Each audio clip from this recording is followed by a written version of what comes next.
Pope Francis continued to rest in hospital 3 weeks after he was admitted with pneumonia in both lungs.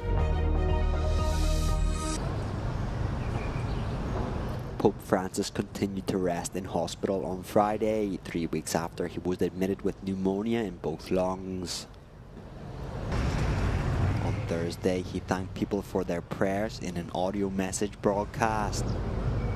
The Vatican has given twice daily updates on Pope Francis's medical condition, but has distributed no photos or videos of him since the morning of the 14th of February. Doctors on Thursday reported that the Pope was in stable condition, with no new respiratory crises or fever, and that he continued his respiratory and other physical therapy. His prognosis remains guarded, meaning he is not out of danger.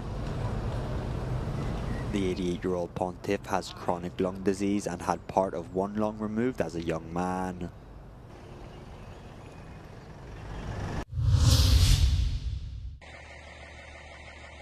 Ukrainian President Volodymyr Zelensky called for an air and sea truce after Ukraine came under fire by a massive Russian drone and missile attack. Russia fired 67 missiles from air, land and sea and launched 194 strike and decoy drones, that is according to Ukraine's Air Force. At least 10 people, including a child, were wounded. Zelensky wrote that the Odessa, Poltava, Chernihiv, Kharkiv and Ternopil regions were struck. Russia mainly targeted Ukraine's energy infrastructure, including the Black Sea port of Odessa, which was struck in the early hours of Friday. The attack came hours after Zelensky confirmed talks with the US on ending Russia's full-scale invasion, which will take place next week in Saudi Arabia. Thousands of protesters took to the streets across Slovakia to demonstrate against populist Prime Minister Robert Fico and his pro-Russian policies. Protests have been taking place regularly since late December after the Slovak premier visited Moscow to hold talks with Russian President Vladimir Putin. The trip was a rare visit by a European Union leader to the Kremlin since it launched its full-scale invasion of Ukraine in February 2022. Protesters accuse him of abandoning Europe, favoring to align with Russia instead. Fico has on multiple occasions threatened to pull Slovakia out of the EU and NATO. His closest aides have also recently enraged the public after expressing pro-Russian sentiments. His chief advisor has recently stated that Slovakia will finally have a reliable neighbor if Russia were to conquer Ukraine. Fico, whose leftist Smer party won a parliamentary election in 2023, has employed a highly anti-Ukraine stance. Since he assumed office, he's ended Slovakia's military and financial support for Kyiv, criticized EU sanctions on Russia, and vowed to block Ukraine from joining NATO.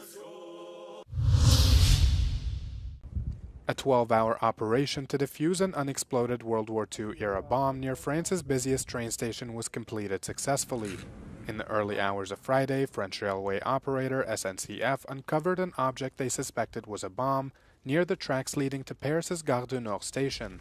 Donc on a une équipe qui s'est déplacée immédiatement et on a effectivement identifié que c'était une bombe anglaise de 500 kg, donc un objet excessivement dangereux.